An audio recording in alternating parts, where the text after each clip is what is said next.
నమస్తే. Welcome to Suman TV. నేను మీ యామిని.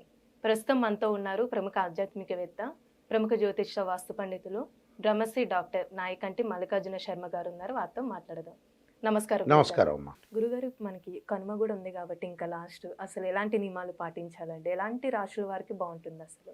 తప్పకుండా అమ్మ. ఓం శ్రీ గురుభ్యో నమః. కనుమ అంటే భోగి, సంక్రాంతి, కనుమ, ముక్కనుమ కూడా ఉంటుంది. అంటే కనుమ, ముక్కనుమ అంటే 4 రోజుల పండగ ఇది.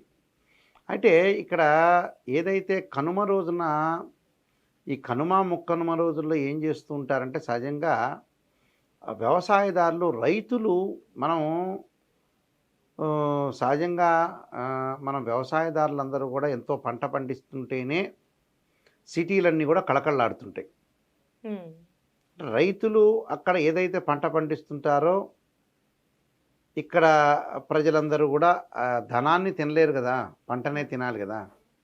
అందువల్ల రైతులు ఏవైతే పంటలు పండించడం, శ్రమ చేయటం, వాళ్ళు పొలాలు దున్నటం, ఇవన్నీ కూడా దానికి సంబంధించిన వాటిల్లో రైతులకి సహాయ సహకారాలు అందించేది గోవులు, ఎద్దులు, ఆవులు, ఎద్దులు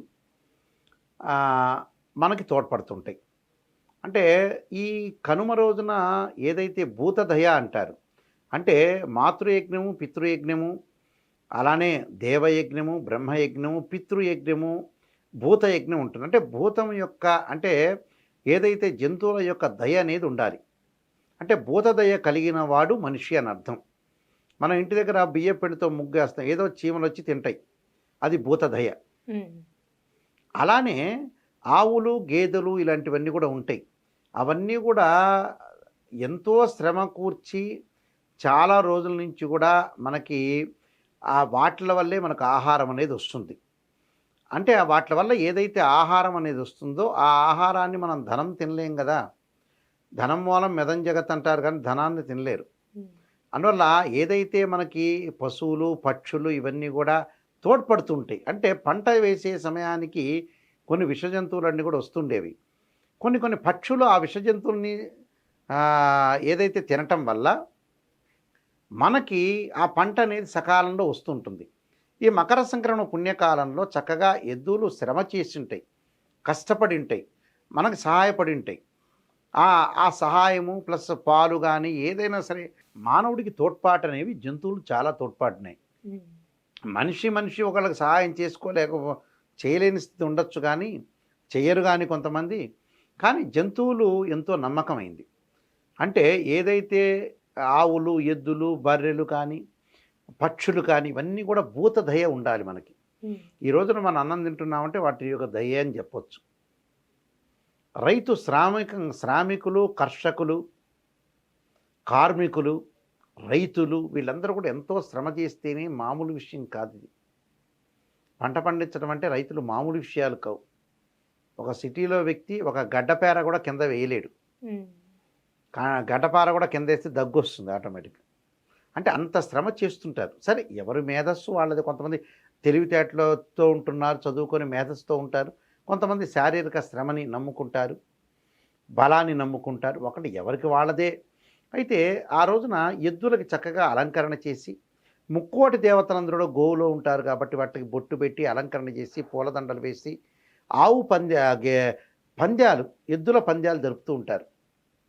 అంటే ఎద్దుల పంద్యాలు వాటిలో ఉత్సాహాన్ని నింపడానికి, ఆ నింపి వాటికి ఏదైతే సహాయము, ఆహార పదార్థాలు, పూలదండలు, అంటే ఒక గౌరవప్రదంగా మనం ముక్కోటి దేవతలందరూ కూడా ఆవుల్లో వాటిల్లో జంతువుల్లో ఉంటారని మనం భావించాం. కాబట్టి మన భారతీయ సనాతన సాంప్రదాయంలో ఎప్పుడు కూడా భూతదయ కలిగి ఉండాలని వాటిని మనం పూజ చేస్తూ ఉంటాం. ఆ పూజ చేయటం వల్ల మనకి మంచి జరుగుతుంది, వాటి యొక్క దయ అనేది వస్తుంది అని అర్థం. ఆ రోజున ప్రత్యేకంగా మిగతా రాసుల వాళ్ళు ఏమి చేయాలి అని చూస్తే సామాన్యంగా ఏంటంటే ఈ కనుమ పండుగ రోజున ఈ నాన్ వెజ్ ఎక్కువ తింటారు సహజంగా. ఇక నాన్ వెజ్ తినేవాళ్ళు ఏం చేస్తారు, పూజలు పునస్కారాలు అనేది కూడా ఒక ఆలోచనే. అయితే కనుమ, ముక్కనుమ ఉంది.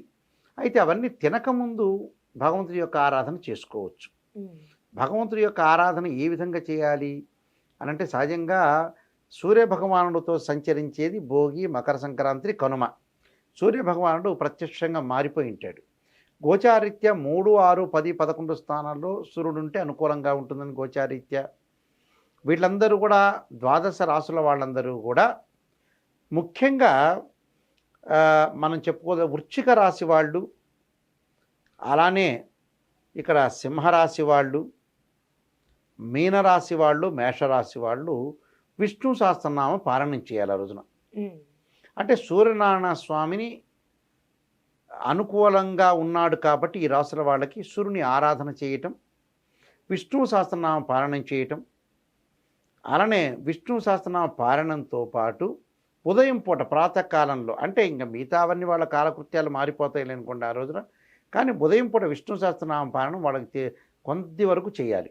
అలానే నారాయణాయుధే వాసుదేవాయుధమే తన్నో విష్ణు ప్రచోదయాత్ అనే మంత్రాన్ని చక్కగా చదువుకోవటం. అంటే ఎవరు చదువుకోవాలి? నేను చెప్పినట్టుగా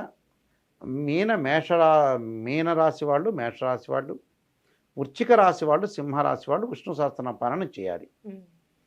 అలానే ధనస్సు, మకరము, కుంభరాశిల వాళ్ళు ఏం చేయాలి అంటే ఆదిత్య హృదయం పారాయణం చేయాలి.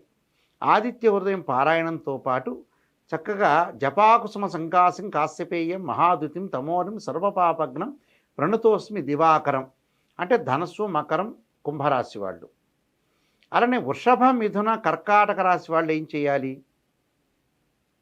అనేది చూస్తే వృషభ, మిథున, కర్కాటక రాశి వాళ్ళు ప్రత్యేకంగా వాళ్ళు సూర్యుడి యొక్క ఆరాధన చేయాలి. సూర్యుడి యొక్క ఆరాధన ఎలా చేయాలి? సూర్య హోమం చేసుకోవటం మంచిది. ఓం ఆదిత్యాయ స్వాహ, లేకపోతే ఓం సూర్యాయ స్వాహ అని జిల్లేడు సమితులతోటి హోమం చేయటం మంచిది. అంటే ఎవరు? వృషభ, మిథున, కర్కాటక రాశి వాళ్ళు. అలానే కన్యా, తులారాశి వాళ్ళు ఏం చేయాలి అని అంటే ఆదిత్య హృదయాన్ని పారాయణం చేయాలి. అంటే ఆదిత్య హృదయాన్ని పారాయణం చేయటం వల్ల చాలా అనుకూలమైన ఫలితాలు జరిగే అవకాశం ఖచ్చితంగా ఉంటుంది. అంటే ఈ రాశుల వాళ్ళు ఈ విధంగా చేస్తే వాళ్ళకు వృత్తి, ఉద్యోగ, ఆరోగ్య, ఆర్థిక సమస్యలన్నీ కూడా తగ్గిపోయి అనుకూలమైన ఫలితాలు జరగడానికి బాగా ఎక్కువగా ఉంటుంది. వాళ్ళందరూ కూడా అవన్నీ కూడా చేయటం వల్ల ఏంటంటే చాలా మంచి ఫలితాలు జరిగే అవకాశం ఎక్కువగా ఉంటుంది. కాబట్టి వీళ్ళందరూ కూడా ఆదిత్య హృదయాన్ని, సూర్యభగవానుడి యొక్క ఆరాధన వృత్తి, ఉద్యోగ, వ్యాపార రంగాల్లో చాలా అనుకూలమైన ఫలితాలు రావడానికి తప్పకుండా భగవంతుడి యొక్క ఆరాధన చేయటం, గోధుమ నైవేద్యాన్ని పెట్టడం, నైవేద్యాన్ని కూడా దేవాలయం తీసుకెళ్లి భక్తులందరికీ వీళ్ళ చేతుల ద్వారా పంచితే చాలా మంచిది. అలానే గోధుమలు ఆ రోజున, తర్వాత ఎర్రని వస్త్రాన్ని దానం చేయటం కూడా చాలా సుఫలితాలు జరిగే అవకాశం ఖచ్చితంగా ఉంటుంది. ఇవన్నీ కూడా ఈ రాశుల వాళ్ళందరూ కూడా పాటించడం వల్ల మంచి సుఫలితాలు జరిగే అవకాశం ఖచ్చితంగా ఉంటుందమ్మా. చాలా చక్కగా తెలియజేశారు గురుగారు. ధన్యవాదాలు. నమస్కారం.